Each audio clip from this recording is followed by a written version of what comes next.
శ్రీమద్ రామాయణము అయోధ్యాకాండము. రాముడు చెప్పిన మాటలన్నీ లక్ష్మణుడు శ్రద్ధగా విన్నాడు. కాని లక్ష్మణుని మనసులో కోపం అగ్నివలే మండుతోంది. నుదురు ముడతలు పడింది. దీర్ఘంగా శ్వాస తీస్తున్నాడు. అప్పుడు లక్ష్మణుని మొహం కోపంతో ఉన్న సింహంలా ఉంది. రాముని మొహంలోకి సూటిగా చూడలేక క్రీగంటితో చూస్తూ ఇలా అన్నాడు. అయ్యా, లోకం ఏమనుకుంటుందో అనే భయంతో అరణ్యాలకు పోవడం బాగాలేదు. ఇక ఇదంతా దైవ నిర్ణయం అంటున్నావు. దైవం ఇలా చేస్తుందా? దైవానికి ఒకరి మీద కోపం, మరొకరి మీద ద్వేషం ఎందుకుంటుంది? ఇదంతా కుయుక్తితో కైక, ఆమెకు తలూపిన దశరథుడు చేసిన కుతంత్రం. ముందు వారిద్దరినీ అనుమానించాలి. వారు పైకి ధర్మాలు బోధిస్తూ లోపల నీకు అపకారం చేస్తున్నారు. ఆడిన మాట తప్పకూడదు అనే ధర్మాన్ని అడ్డుపెట్టుకుని నీ రాజ్యం అపహరిస్తున్నారు. ఇది అధర్మం రామా. ఇది నీకు అర్థం కావటం లేదా? ఆ ఉద్దేశంలో ఇదంతా దశరథుడు కైక కలిసి ఆడిన నాటకము. ఎప్పుడో ఇస్తానన్న వరాలు ఇప్పుడు కోరడం ఏమిటి? అసలు రాజు కైకకు వరాలిచ్చాడని ఎవరికి తెలుసు? చుంటే ఇన్నాళ్ళెందుకు ఊరుకుంటాడు? ఎప్పుడో తీర్చుండేవాడు కదా. నిన్ను అడ్డు తొలగించుకోవడానికే ఈ నాటకం ఆడుతున్నారు. నీవు జ్యేష్ఠుడవు. రాజ్యం జ్యేష్ఠునికే చెందుతుంది. అది లోకధర్మం. నన్ను మన్నించు రామా. నీవు అరణ్యాలకు వెళ్లడం నేను సహించను. నీ బుద్ధిని పెడతోవ పట్టిస్తున్న ఈ ధర్మాచరణను నేను ఖండిస్తున్నాను. నీకు శక్తియుక్తులు ఉండి కూడా వారి మాటలకు ఎందుకు తలూపుతున్నావో అర్థం కావడం లేదు. ధర్మంగా నడిచే వారి పట్లే మనం ధర్మంగా ప్రవర్తించాలి. ఇక దశరథుల లాంటి అధర్మవర్తనుల పట్ల ధర్మాచరణం యోగ్యము కాదు. నీ తండ్రి దశరథుడు, తల్లి కైక నీ క్షేమాన్ని కోరేవారు కాదు. వారు నీకు శత్రువులు. వారి కోరిక తీర్చాలని తలచడం మహాపాపము. దైవ నిర్ణయమైనా సరే అది అధర్మమైనప్పుడు పాటించకపోవడమే ధర్మము. చేతకాని వాళ్ళు, పిరికివాళ్ళు దైవం మీద ఆధారపడతారుట్లు. చేతకాని వాళ్ళు, పిరికివాళ్ళు దైవం మీద ఆధారపడతారు. అలాంటి వీరులు, ధైర్యవంతులు దైవ నిర్ణయాలను లెక్క చెయ్యరు. నీ స్వశక్తితో దైవ నిర్ణయాన్ని ఎదిరించినా దైవం నిన్ను ఏమీ చేయలేదు. ఎవరు గెలుస్తారో చూద్దాం. మానవ శక్తా లేక దైవ శక్తా? నీ పట్టాభిషేకమును నేను నా స్వశక్తితో జరిపిస్తాను. దిక్పాలకులు, ముల్లోకాలు ఒకటై వచ్చినా నీ పట్టాభిషేకాన్ని ఆపలేరు. ఇంకా దశరథుడు ఒక లెక్క. వారు రహస్యంగా నీకు వనవాసం విధించారో వారినే అరణ్యాలకు పంపుతాను. అమ్మా, నీవు అయోధ్యను 1000 సంవత్సరాలు పాలిస్తావు. భరతుడు కలలో కూడా రాజు కాడు, కాలేడు. నా చేతులు, ఈ ధనుర్బాణాలు కేవలం అలంకారానికి కాదు, శత్రు సంహారానికి. లక్ష్మణ, నన్ను ఆజ్ఞాపించమన్నావు కదా. తండ్రి మాటను పాటించడమే మన ధర్మము. ఇదే నా నిర్ణయము. రాముని నిశ్చయం విని కౌసల్య తల్లడిల్లిపోయింది. ఆమెకు నోట మాట రాలేదు. రాబోవు చీకటి రోజులను తలుచుకుంది. రామా, మృష్టాన్నాలు భుజించేవాడివి. అడవిలో పండ్లు, దుంపలతో ఎలా బతుకుతావయ్యా? అయోధ్యలో నీ సేవకులు కూడా నీకన్నా మెరుగైన భోజనం చేస్తారు కదా. నీలాంటి వాడినే నిర్దయగా పంపుతుంటే ఇంక మా గతేమిటి? నీవు వెళ్ళిన తర్వాత అయోధ్యలో ఉండటానికి మాకు భయంగా ఉంది. రామా, నీవే నిజం చెబుతున్నావు. నిన్ను పంపడానికి అనుకూలించిన విధి చాలా బలమైనది. నీవు వెళ్ళాక ఆ శోకాగ్నిలో నేను దగ్ధమవ్వడం తథ్యం. అందుకే రామా, నన్ను కూడా నీ వెంట తీసుకుపో. నీవెక్కడ ఉంటే అదే నాకు రాజమందిరం. పద పోదాం. రాముడు తన కోసం శోకిస్తున్న తల్లిని ఆపాడు. అమ్మా, అన్నీ తెలిసిన నీవే ఇలా మాట్లాడితే నేనేమనగలను? కైక తండ్రిగారిని తన గుప్పిట్లో పెట్టుకుని ఆడిస్తోంది. ఇంక నువ్వు కూడా ఇక్కడ లేకపోతే తండ్రిగారి పరిస్థితి ఏమిటి?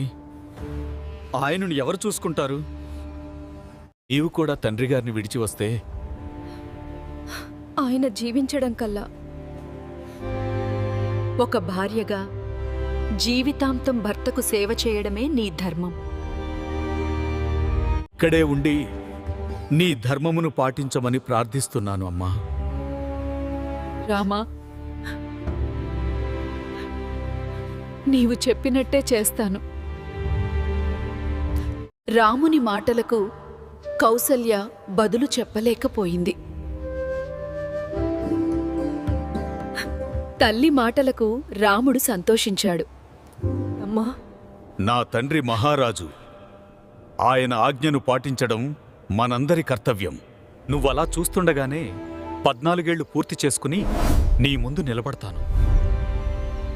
రాముని మాటలకు సంతోషం కలిగిన సవతుల మధ్య తన పరిస్థితి తలుచుకుని వణికిపోయింది. అమ్మా, నీవు లేని అయోధ్యలో నేను ఉండలేను. ఈ సవతులు నన్ను బతుకనివ్వరు. వ్యవహారం మరలా మొదటికి వచ్చింది అనుకున్నాడు రాముడు.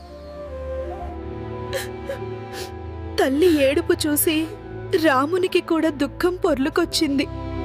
అదేంటమ్మా అలా అంటావు? నీవు అయోధ్యకు పట్టపురాణివి. అందరూ నీ కనుసన్నలలో మెలగవలసిన వారే కదా.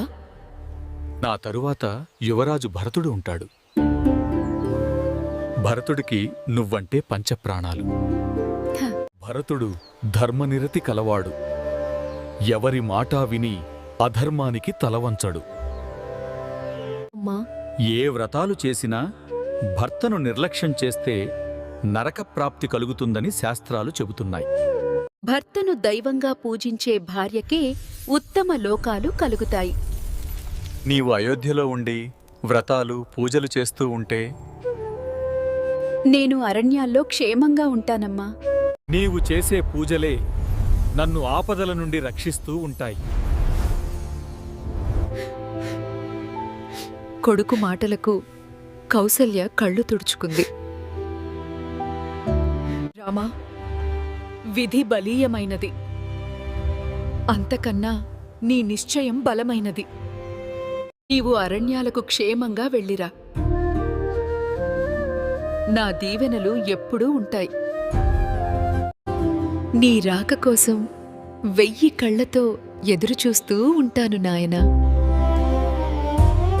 నీ 14 ఏళ్ల వనవాసం ఒక్క రోజులో గడిచిపోతే ఎంత బాగుండు. నమస్కరించిన రామునికి సదా మంగళం కలగాలని మనసారా ఆశీర్వదించింది కౌసల్య. మనసు దిటవుపరుచుకున్న కౌసల్య ముఖం కడుక్కుని ఆచమనం చేసింది. రామునికి మంగళకరమైన పనులు చేయడానికి ఉపక్రమించింది. రామా, నిన్ను ఆపడానికి సర్వ విధాలా ప్రయత్నించాను. కాని నీ పట్టు విడవలేదు. ధర్మం తప్పకుండా అరణ్యవాసం పూర్తి చేసుకుని త్వరగా ఈ తల్లి వద్దకు చేరుకో. నువ్వు ఏ ధర్మ పరిరక్షణ కోసం వెళుస్తున్నావో ఆ ధర్మమే నిన్ను రక్షిస్తుందిగాకని. విశ్వామిత్ర మహర్షి ఇచ్చిన అస్త్రశస్త్రాలు నిన్ను సదా కాపాడుగాక. సమస్త దేవతలకు ప్రణామం చెయ్యి. ఆ దేవతలే నిన్ను కాపాడుదురుగాక. విశ్వామిత్ర మహర్షి ఇచ్చిన అస్త్రశస్త్రాలు నిన్ను సదా కాపాడుగాక. మంగళకరమైన సమిధలు దర్భలు అగ్నిహోత్రం నిన్ను రక్షించుగాక. సిద్ధులు గంధర్వులు ముక్కోటి దేవతలు నీకు మేలు చేయుదురుగాక. సూర్యుడు, దేవేంద్రుడు, లోకపాలకులు నిన్ను కంటికి రెప్పలా కాపాడుగాక. కాలము, ఋతువులు, రాత్రింబవళ్ళు నీకు సదా రక్షగా ఉండుగాక. ఆకాశం, స్వర్గం, నక్షత్రాలు 2 సంధ్యవేళ్లల్లో నిన్ను కాపాడుగాక. రాక్షసుల నుండి, క్రూర మృగాల నుండి నీకు భయం లేకుండుగాక. బ్రాహ్మణుల చేత కౌసల్య హోమాలు చేయించింది. దక్షిణలు సమర్పించింది. ఈనా తృప్తి తీరక తాను స్వయంగా మంగళాచరణం చేయసాగింది. వృత్రాసుర సంహార సమయంలో దేవేంద్రునికి కలిగిన మంగళం నీకు కలుగుగాక. అమృతం తెచ్చేటప్పుడు గరుత్మంతునికి తల్లి చేసిన ఆశీర్వాదం నీకు కలుగుగాక అని రామచంద్రుని తలమీద అక్షతలు వేసి ఆశీర్వదించింది కౌసల్య. ఇసల్యకరణి అనే ఓషధిని రామునికి రక్షగా కట్టింది. లోపల దుఃఖం పొర్లుకొస్తున్నా బలవంతంగా అణుచుకుంది. త్వరగా తిరిగి వచ్చి రాజ్యాధికారం చేపట్టు. నన్ను సీతను సంతోషపెట్టు. రాముడు తల్లి కౌసల్యకు ప్రదక్షిణ చేసి పాదాభివందనం చేశాడు. తల్లి దగ్గర సెలవు తీసుకుని సీత ఉన్న మందిరానికి వెళ్ళాడు శ్రీరాముడు. రాత్రంతా జాగరణ చేసిన సీత ఉదయం రాముని రాకకై ఎదురుచూస్తోంది. పట్టాభిషేక ముహూర్తం సమీపిస్తున్నా రాముడు ఇంకా రాలేదేమిటి? రాముడు మందిరంలోకి ప్రవేశించాడు. ఆయన ముఖంలో కనపడుతున్న వ్యధను చూసి సీత కలత చెందింది. బాధను అణిచిపెట్టుకున్న రాముడు సీతను చూడగానే తట్టుకోలేకపోయాడు. ఈ సంతోష సమయంలో ఆ మాయని చిరునవ్వు మాయమగుటకు కారణమేమి? 100 మాగదుల్లేరు. అమాత్యులు రాలేదు. కాలినడకన వచ్చారెందుకు? దానికి రాముడు ఇలా బదులు చెప్పాడు. ఓ సీత, నా తండ్రి నన్ను అరణ్యవాసానికి వెళ్ళమన్నాడు. ఇక కోరిక మేరకు భరతునికి పట్టాభిషేకం, నాకు 14 ఏళ్ల వనవాసం. నేను లేని సమయంలో నీవు చాలా జాగ్రత్తగా ఉండాలి సీత. యువరాజు భరతుని ముందు నా గురించి నీవు పొగడకూడదు. రాజులు అది సహించలేరు. వృద్ధురాలైన మా తల్లి కౌసల్యను, ఇతర తల్లులను గౌరవించు. వారికి సేవ చేయి. ఈ 14 ఏళ్ళు నువ్వు అయోధ్యలోనే ఉండు. ధైర్యంగా ఉండు. రాముని మాటలు విన్న సీతకు చిరుకోపం వచ్చింది. ఏమిటండి మీరు మాట్లాడేది? హాస్యానికైనా ఒక హద్దుంటుంది. భార్య తన భర్త చేసిన పుణ్యంలో, పాపంలో, కష్టసుఖాల్లో భాగం పంచుకుంటుంది.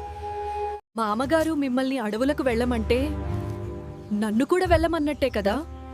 మీరు అడవుల్లో నడుస్తోకే ముందు నడిచి దారిలోని ముళ్ళు రాళ్ళు నేను శుభ్రం చేస్తాను. నా భర్త ఎక్కడ ఉంటే అదే నాకు లోకం. మరే సుఖభోగాలు నాకక్కర్లేదు. మహావీరులైన మీరు పక్కన ఉండగా క్రూర మృగాలకు నేనెందుకు భయపడతాను? అడవులలోని అందాలను, తామర కొలనులను చూడాలని నాకు కోరికగా ఉంది. నన్ను విడిచి వెళ్తే నేను ఆత్మహత్య చేసుకుని మరణిస్తాను, కాని క్షణం కూడా బతకలేను. సీత తనతో వస్తే పడే కష్టాలను తలచుకుని రాముడు కలత చెందాడు. ఓ సీత, నీవు సుకుమారంగా పెరిగావు. భర్త మాట వినడం భార్య ధర్మం కదా. ఇక్కడే ఉండు. అరణ్యాలలో ఉండే బాధలు నీకు తెలియవు. నీ మేలు కోరి చెబుతున్నాను. పులుల గాండ్రింపులు, అడవి ఏనుగుల ఘీంకారాలు భయంకరంగా ఉంటాయి. అక్కడ రాచమార్గాలు ఉండవు. అన్నీ ముళ్ళు, రాళ్లతో నిండిన దారులే. కట్టుకోవడానికి పట్టుబట్టలు ఉండవు. నారచీరలు కట్టుకోవాలి. పెనుగాలులు, వర్షాలు, గాఢాంధకారమైన చీకటిని తట్టుకోవాలి.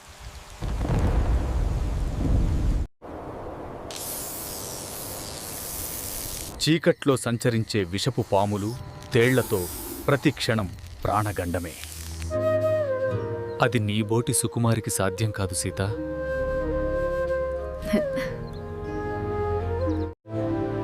నీవిక్కడే వ్రతాలు చేస్తూ నా క్షేమాన్ని కోరుతూ ఉండు.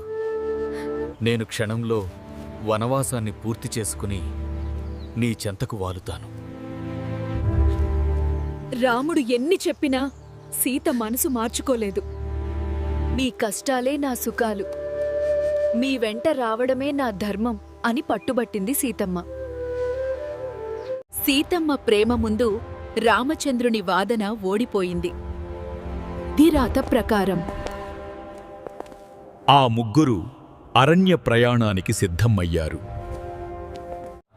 ఆధునిక సమాజంలో ఒక విషయాన్ని చదివి ఓపిగ్గా తెలుసుకోవటం అనేది మనలో గాని మన పిల్లల్లో గాని లేదు. అటువంటి వారి కోసమే, మన హిందూ సంప్రదాయాన్ని పాటిస్తూ ఉన్నవాళ్ల కోసమే రామాయణము, మహాభారతము, భాగవతము మొదలైన పురాణ ఇతిహాసాలను వీడియో రూపంలో మీ ముందు పెట్టేదానికి ప్రయత్నాలు చేస్తున్నాను. ఇక వాల్మీకి రామాయణం అనే మహాకావ్యం పూర్తిగా మీకు అందించే ప్రయత్నం చేస్తున్నాం. ఇప్పుడు ఏ వీడియో అప్లోడ్ చేసినా సరే, ఈ వీడియో గనక మీకు నచ్చినట్లయితే ఒక లైక్ ఇవ్వండి. ఛానల్ని ఫస్ట్ టైం విజిట్ చేసినట్లయితే ఛానల్ని సబ్స్క్రైబ్ చేసి పక్కన వచ్చే బెల్ ఐకాన్ని కూడా క్లిక్ చేయండి. మీకు వెంటనే నోటిఫికేషన్ రావడం అనేది జరుగుతుంది. జై శ్రీరామ్. శ్రీమద్ రామాయణము అయోధ్యాకాండము సీతారాముల అరణ్యవాస నిశ్చయం. ఓం తత్సత్. ఓం